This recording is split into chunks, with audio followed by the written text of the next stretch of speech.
dele. Comentarista que manja muito de segurança pública e política em geral. Estou falando dele, Roberto Mota. Seja bem-vindo, Mota. E eu já começo falando da notícia que era a última da resenha e aí não deu tempo para você comentar.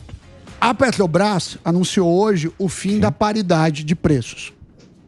Como que você entende isso? Para mim, é um atraso. A gente está voltando ao que deu origem ao Petrolão. Mas eu queria a sua análise. Seja bem-vindo. Boa tarde, Sami. Boa tarde, meus amigos. Boa tarde, nossa audiência. Boa, cada dia a gente assiste ao noticiário, né, Sami? Com o coração aos pulos para saber qual é a surpresa do dia, qual é a pegadinha do dia. Quem escolheu o governo atual, quem votou no governo atual, não pode dizer que não sabia das intenções, das ideias, dos planos, porque eles foram muito anunciados durante a campanha. E ficou claro que o governo pretendia retomar o uso político da Petrobras, como fez nas outras vezes em que o PT esteve no poder. Esse uso político, ele tem vários aspectos, né? Um deles é ocupar a estatal com políticos, né, e não gestores. Essa é a primeira faceta desse uso político da Petrobras. O outro é o fim dessa paridade de preços. O que significa paridade de preços, né, para as pessoas? A Petrobras compra boa parte da gasolina que nós consumimos aqui no mercado externo, né, e diesel também. Então, quando ela compra lá fora, ela paga o preço do mercado internacional. O preço pelo qual ela vende aqui dentro tem que ser compatível com esse preço lá de fora. Se a Petrobras vender aqui dentro por um preço muito mais alto do que ela compra lá fora, ela está aumentando os seus lucros em muito, mas ela vai perder espaço para os seus concorrentes. O mercado não vai deixar isso. Se ela vender a preços menores do que o que ela paga lá fora, ela vai ter prejuízo. E é esse o medo do mercado, né? É uma coisa que já aconteceu no passado, a Petrobras acumulou prejuízos bilionários e isso é uma espécie de populismo feito com o dinheiro do próprio povo, porque no final das contas somos nós que vamos cobrir esse buraco. Agora, o mais importante, talvez, de tudo isso, Sami, é o plano de investimentos da Petrobras, né?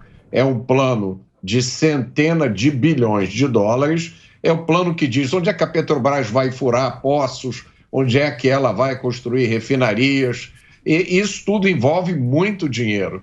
Então, é na manipulação desse plano de investimentos, na possibilidade dessa manipulação, é com isso que muita gente está preocupada, né?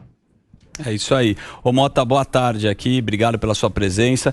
A gente tem aqui a pauta e a gente está sentindo que o governo agora está meio embananado, né? O quadro emocional, porque essa é uma notícia que o Lula está triste, sim, né?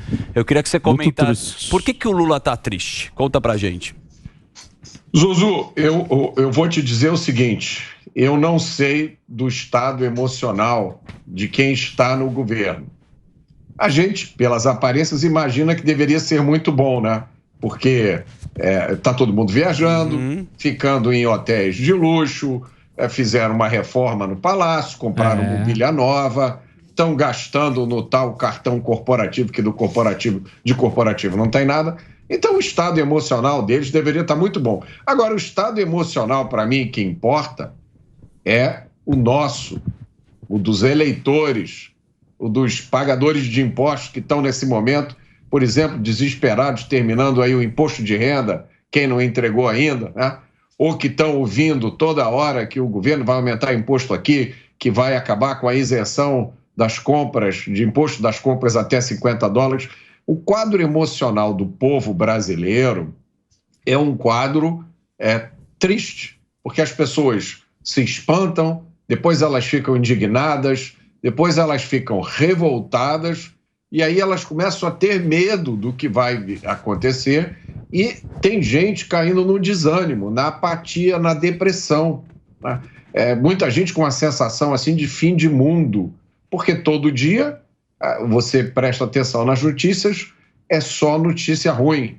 É uma sensação de que essa turma está todo dia se mexendo, ou para tirar sua liberdade, ou para tirar o dinheiro, ou para tirar o seu patrimônio.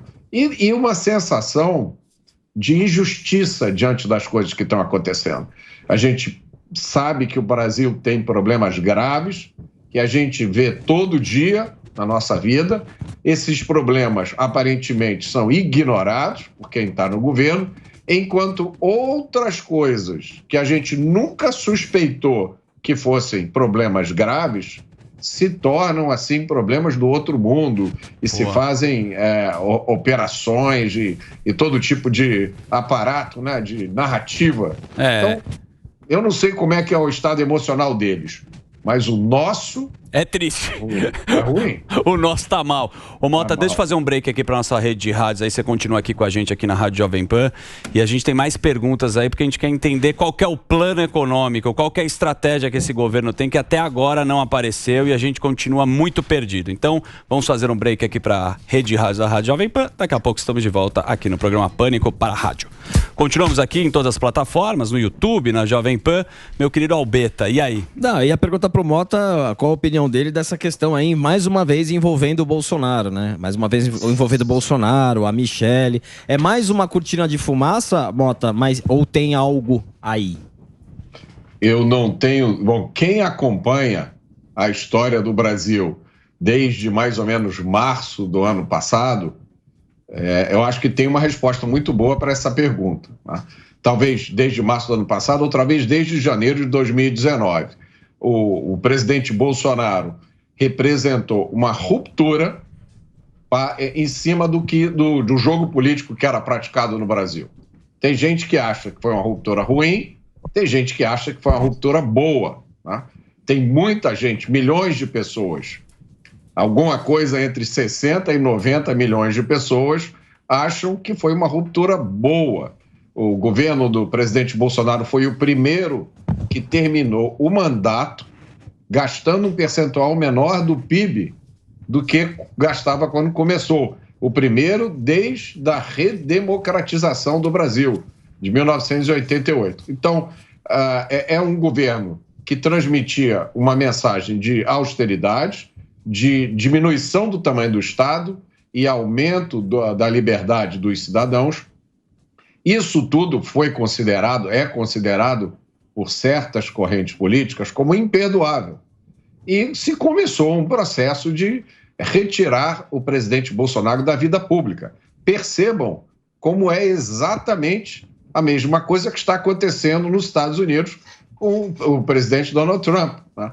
A última novidade contra o Trump foi um processo aberto por um promotor de justiça de Manhattan, que é do Partido Democrata, lá os promotores são eleitos, e está fazendo uma ginástica jurídica inacreditável para conseguir condenar o presidente Trump por um crime, né? Um crime que todo mundo que examina aquilo ali, as circunstâncias, diz que aquilo ali não existe crime nenhum.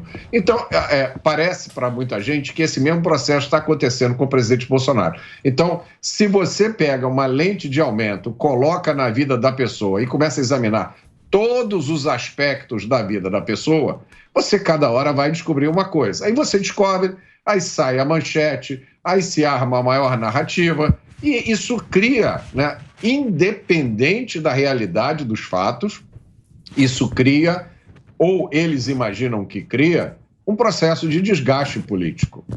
Então, ao longo do tempo, a pessoa vai caindo no descrédito. Só que tem um problema. O presidente Bolsonaro tem um tipo de popularidade que é bem descrita por uma expressão do escritor Nassim Taleb, que criou a expressão antifrágil. Boa. O que é uma coisa antifrágil, né? É uma coisa que quanto mais você ataca, quanto mais você tenta destruir, mais forte ela fica. E eu acho que é isso que está acontecendo. Muito bom. Agora, outra coisa que a gente fica vendo aqui, né? O Estadão também, o Sam me trouxe aqui, fez uma crítica falando sobre a briga com o agrofascista, né? A gente vê o governo batendo muito nessa história, tem o MST. Isso daí, nosso querido Mota, o que você acha que... Qual que vai ser o plano desse governo para ir por esse lado que o tempo inteiro fica criando... Parece que eles mesmos se derrubam, né, no discurso, né? Vamos brigar agora? O agro é fascista agora? Olha, a única resposta que eu consigo dar para isso, eu acho que tem duas respostas possíveis. Uma, que eu costumo dar com frequência, é que a turma que chegou ao governo agora tem uma mentalidade da década de 1980. É uma década em que você acreditava no Estado interventor, o Estado que precisa entrar em tudo. Então, qualquer coisa que não tiver a mão pesada do Estado é ruim, né? Isso é uma mentalidade que é filhote do casamento do Marx, né, o pai do marxismo, com o economista Keynes, que acreditava que tudo tinha que passar pela mão do Estado, que o Estado era responsável por tudo. Essa mentalidade, ela é descrita muito bem por uma imagem. Esse pessoal, eles acreditam que se você pegar um monte de gente, botar metade para cavar um buraco na terra e a outra metade para tapar o buraco que a primeira metade cavou, eles acreditam que isso gera emprego, que isso gera economia, que movimenta a economia, que isso é bom. Isso é uma mentalidade completamente atrasada. Então, uma resposta para a sua pergunta é o seguinte: não tem plano algum, né? Eles estão simplesmente guiados por um conjunto errado de ideias, vago, ultrapassado, e não conseguem se desprender disso e vão ficar abraçados com isso até o último momento em que não der mais. A segunda possibilidade é que esse é um governo que está obcecado em desfazer tudo que foi feito no governo passado, né? Boa, é um governo... E muita gente expressa aí uma vontade como se fosse de vingança, né, de uma revanche. Então, não interessa se é bom ou se é ruim. O agro era apoiado pelo governo passado, então nesse governo aqui não vai ser e pronto. Estamos aqui com o nosso Roberto Mota, que está trinchando a política.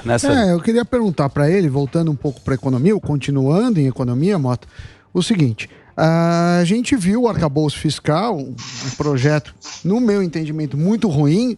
Eu preferia 1000 vezes o teto de gastos, mas caiu e agora vai ser votado. A ideia é que seja votado ainda essa semana, mais provavelmente amanhã. Estão querendo pôr alguns freios maiores, para mim insuficiente, mas há os mais animados do mercado. Você está nos mais animados ou nos mais desanimados? Ontem, inclusive, o dólar teve uma bela queda. Não só por isso, teve uma movimentação internacional, também tem os juros que ajudam, mas eu queria saber como que você está analisando essa novela do arcabouço fiscal, que deve ter um desfecho em breve, né? Eu fico espantado, Sami, com o mercado, né? Eu tenho vontade de perguntar ao mercado: mercado, você está prestando atenção nas coisas que estão acontecendo? Então, fala sério. O mercado, você está sintonizando todo dia na Jovem Pan? Você está lendo o texto das medidas? O primeiro espanto que eu tive, Sami, foi quando saiu a primeira ideia do arcabouço, e eu conversando com alguns economistas para ter certeza de que eu tinha entendido direito a proposta, né? Porque eu falei, não é possível, vai ver que eu entendi errado.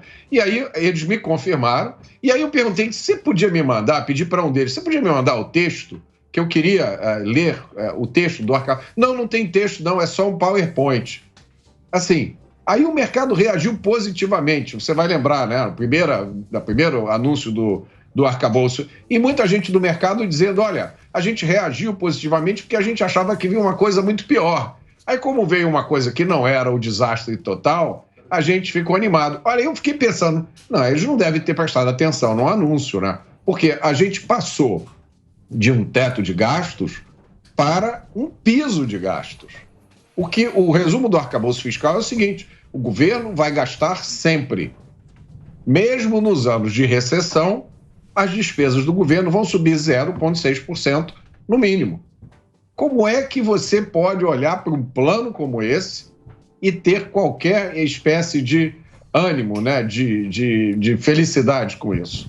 Isso é a materialização dessa visão keynesiana misturada com marxismo, né? É você dizer para o brasileiro: você vai pagar cada vez mais imposto.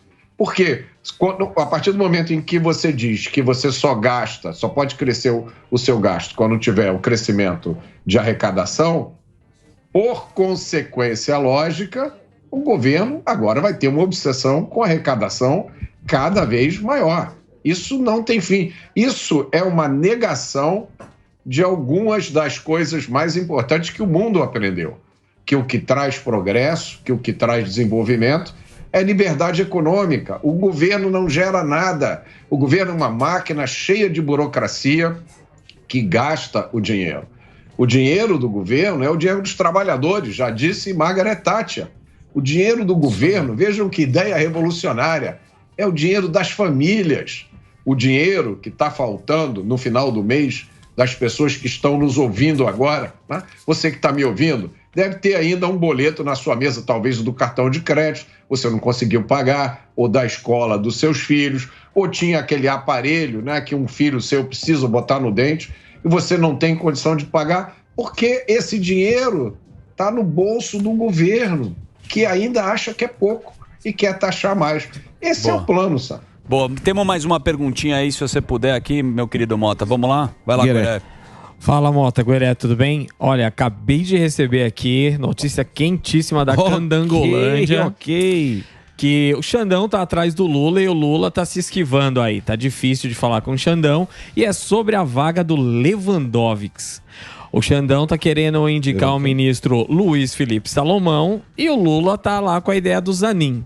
Você acha que vai dar treta nisso aí? Ou eles vão chegar no meio, num acordo, vão conseguir definir algo? Eu tô pensando aqui antes de responder. Tudo bem. Pensa bem. Tempo! A minha primeira tentação é dizer que qualquer indicação é melhor do que a do Zanin. Sim, sim. Não por nenhum demérito dele do ponto de vista jurídico. Pelo contrário, ele é considerado um excelente advogado.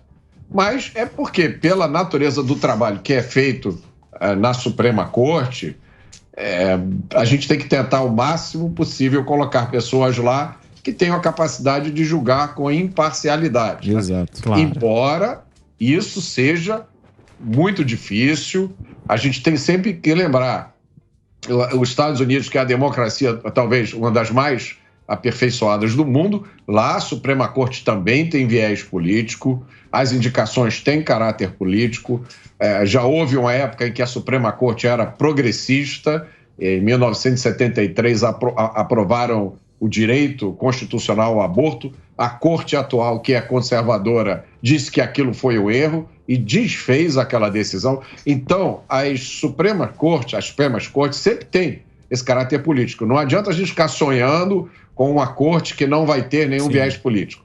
Agora, isso é uma coisa.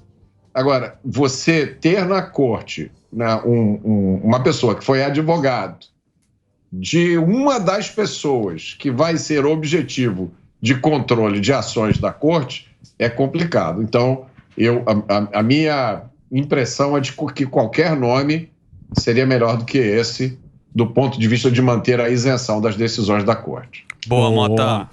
Deixa eu agradecer o Mota e convidar a nossa audiência para entrar no Instagram do Mota e no Twitter. O Instagram é @RobertoMota com 2 T's oficial e o Twitter dele é @RMota2 e ele é amigo do Alan Mushen.